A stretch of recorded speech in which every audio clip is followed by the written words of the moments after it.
it's wonderful to be here. This is my last but one day of my mayoralty, and it's wonderful to come and support this event right at the end of my time. So thank you very much for inviting me. From birth to death, we're on a continuous learning curve. The older we become, the more knowledge we obtain, either through classroom teaching, the internet, reference books, joining clubs and societies, taking part in sport, or just by talking to each other. Our younger days are looked upon as being the time when we glean the most formal knowledge, but certainly from my own perspective, I've learned far more since leaving full-time education. This is because the places I've worked, I've been given training and development opportunities, and I've also undertaken a course of private study.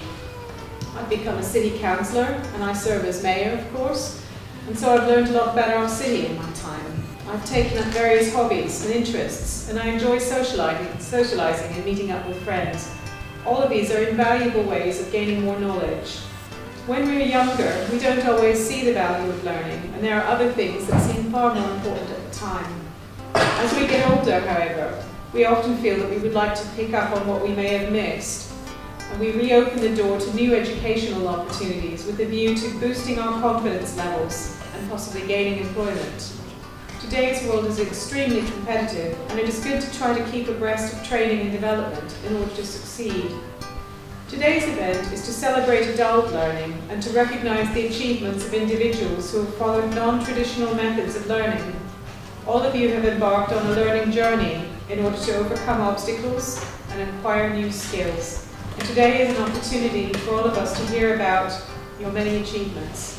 Congratulations to each and every one of you for participating in this scheme and for being achievers. It's great to join with you this morning. I hope I have a chance to meet with you. Thank you very much. Today we have Alex, who's coming to tell you a bit about his learner journey. You're very welcome, Alex. Thank you. Good morning, everyone. Before I came to Winter Comfort, I stayed in Jimmy's Night Shelter, and during my time there, I became a service user at Winter Comfort. I quickly made good friends with the staff and other service users. I became involved in many activities within the centre, and then moved into early Cambridge Sovereign's property on Short Street, and I've lived there since February 2011. At Winter Comfort, I learned through seeing other service users the hard times that we're all enduring in this tough times. I've also been through personal issues myself. My mother passed away last year, and so it's been a very difficult journey the past year. But I found great strength in my activities to keep going, and I know everything I do, my mum's watching down on me, saying, keep going. I've also been through the unemployment cycle, as many people have. So I can understand what it's like to do job search, apply for a job, and then people tell you your application is unsuccessful. The only message I can give is keep trying and don't give up.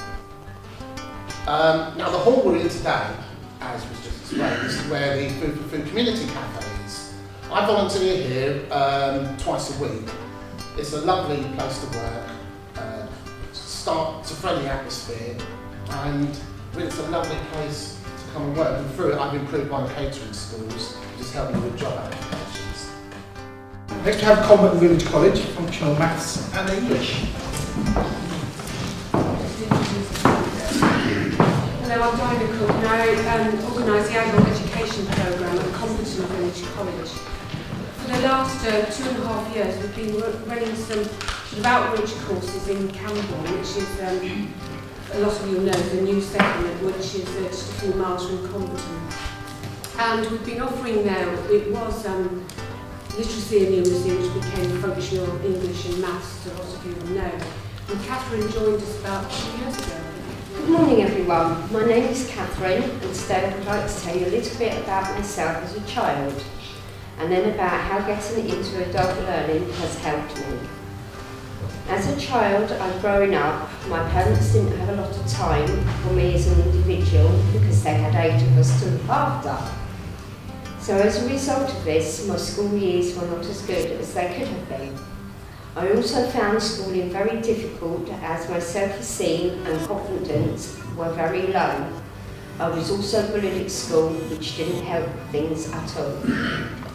In 2005, I got some junk mail through my door and was about to throw it away when I saw that one of them was about a course at Cambridge Regional College doing various different subjects, including art, creative writing and other subjects. I had often thought about going back to school, but I had never seen an opportunity in which to do so. So when I saw this, I thought, yes, this sounds like a great opportunity to do something I really wanted. You might have noticed that science is somewhat cool again, and we think at the university we run things like this, we can get the whole family involved. So daughter, mum, everybody. So over to Imi next. Hi, I'm Imi. I'm 13 years old and I live in Electric Garden City. I'm also a registered young carer, which means I don't normally get to go to these sort of events. So I really enjoyed the Science Festival because I can actually go to it because it's free and it's one, that's the word. Thanks, sorry. My mum is disabled, as you can see, and I help look after my mum and my disabled older nan, which is my care. I've been going to the Science Festival for about 10 years, and firstly I went because it was free and I enjoy science, and then I started to bring my friends and my family with me. My dad doesn't normally like coming to events that are very crowded, which is why he isn't here right now, also because he's working. But he goes to the Science Festival for me because he doesn't really enjoy science.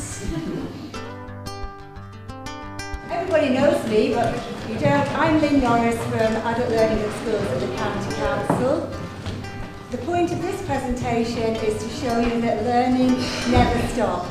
And I've got 4 ladies here that will illustrate how learning hasn't stopped for them and where it's taken them. Hello, my name's Cindy. I'm working at FLACK magazine, which helps homeless people become creative, writing and producing the magazine. I joined about 2 years ago as a member, and I would quite honestly say that I wouldn't see myself doing a PELTS course or anything like that. Fortunately, an opportunity arrived to become a support worker. I've been inspired by this course, mostly by the other people on the course and the areas that they're working in, and the experiences that they have brought to the course I felt has enriched it vastly. The quality and the enthusiasm has been incredible, and the dedication and enthusiasm of Jane, our tutor, has imbibed it into myself. I'll keep this quite short. I've just recently started a camera course, and rather than just looking at the work plan as, oh, this is what I'm doing, I've started looking at it with a teacher's eye, and I've started taking these tools that I've been taught out into the wider world. And I'm looking forward to a future where I'm going to provide maximum opportunities for helping our service users towards a positive future, and this has all been through doing this course. It's been challenging at times, but it's been thoroughly enjoyable. Thank you. Good morning. It is a real pleasure to be here today and have the opportunity to share with you my experience at Cambridge Women Resource Centre. My name is Amalia Gonzalez, and I'm enrolled in this revamped class. First of all, I will explain a little bit more about myself. I want you to understand that these sewing classes are not only sewing classes, they are something more. I come from Spain, and I moved to Cambridge 10 months ago with my family. We have 3 children because of my husband's job. My husband and I have been discussing to go abroad for some years. We wanted to give our children the opportunity to learn a new language and a new culture. Presently, the situation in my country is not optimistic, so we decided that it was a good moment to take this challenge and move here to live in Cambridge. It took me 3 years to walk again, because when I came out of the coma, totally blank canvas, nothing. The weirdest thing was, before the accident, I was fluent in Greek. When I came out from the coma, I couldn't speak a word of it. I still can't to this day. So from the time I was medically retired, which was, I think, 93, I was totally on my own, right up until I was 44. I had no involvement from any agencies, any services, nothing at all. My life was pretty bad before Headway. I mean, I fought some battles in my life, but the hardest battle I fought wasn't to walk again. It was against the depression that hit me. I was able-bodied, like I said, for almost 10 years. And then I got the bone infection and I ended up back in the wheelchair. But I knew the second time was going to be the last time.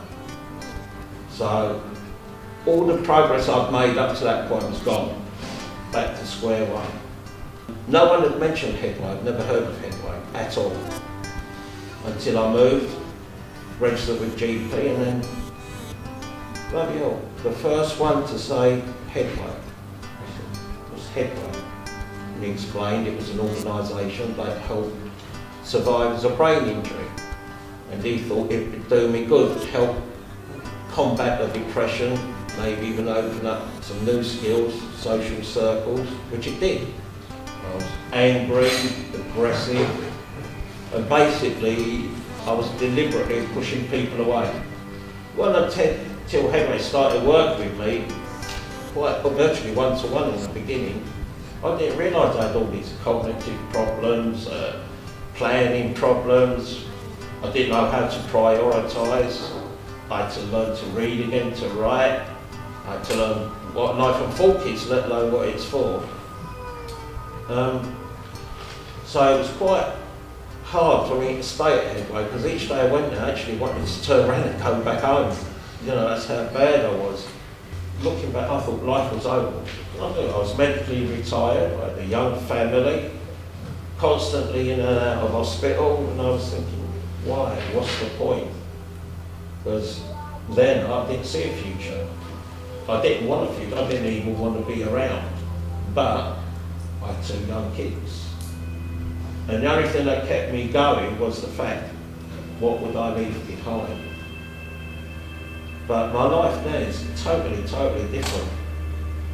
All because of Headway.